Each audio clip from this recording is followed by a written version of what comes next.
Unang-una po sa lahat, ma'am, congratulations po dahil natupad na ang matagal mo nalilipat. Mahal naming guro, gusto ko po ipahayag sa ang aking pinakamalalim na pasasalamat sa lahat ng hirap at pagsisikap na iyong ginugol, hindi lamang sa pagtuturo sa amin, at pati na rin sa paghubog sa amin bilang tao. Tunay na nakakahanga ang iyong pasyon sa pagtuturo at sa iyong dedikasyon sa iyong mga mag-aaral. Maraming salamat sa walang sawang pagtuturo sa amin kahit gaano kami kakulit at kapilyo at kahit na rin napaiyak ka po namin.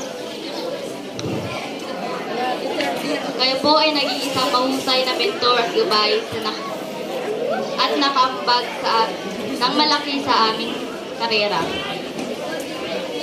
Salamat po sa sakripisyo nyo noong pandemya dahil kahit delikado ay lagi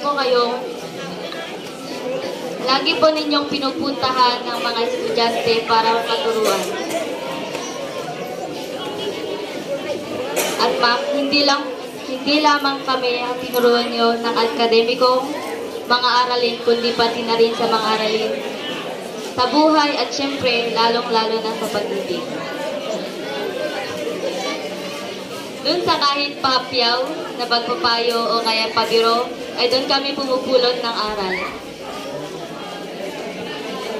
At lagi po ninyong pinapakita at pinapadama na ang klase ay dapat laging masaya at laging positibo.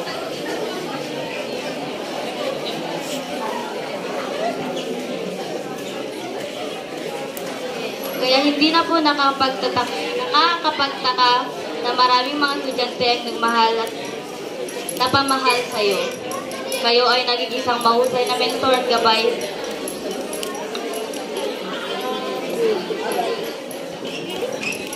Salamat sa pagiging matiga at sa pagniniwala sa akin kahit na may mga panahon na nahihirapan ako o kaya nahihirapan kami na maniwala sa aming mga sarili, ay kayo rin po ang nagturo sa amin na tulungan ang aming sarili at paniwalaan ang aming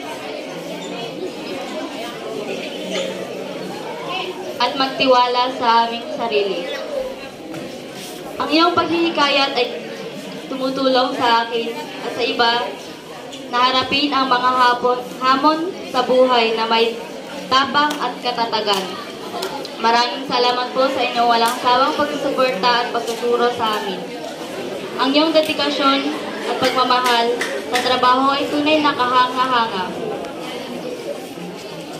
Kayo po ang isa sa mga dahilan kung bakit kami